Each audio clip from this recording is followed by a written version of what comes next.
Guys, meron tayong bagong beans from Alo Coffee Roaster. Disclaimer lang, hindi tayo coffee expert, pero tara samahan nyo ako, subukan natin.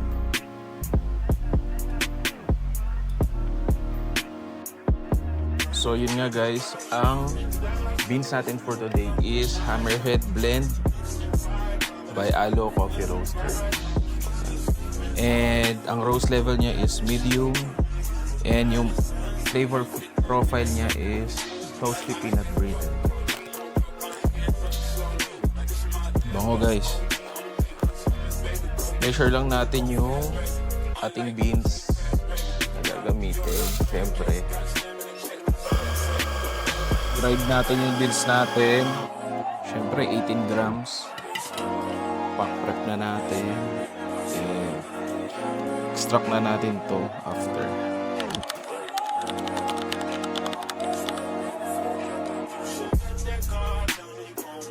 Okay naman yung extraction natin guys. Crema looks good. And check natin to later. Tikman natin. Tikman time guys.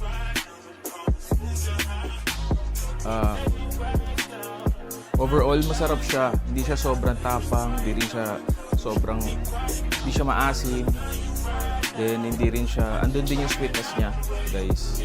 So balance lang. May enjoy mo to, itong Hammerhead Blend ng Alo Coffee Roaster.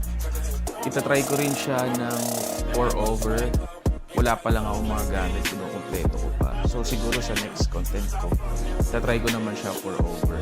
If may suggestion kayo or recommendation na coffee beans or coffee brand na pwede nating itry, comment down below. Then try natin yun.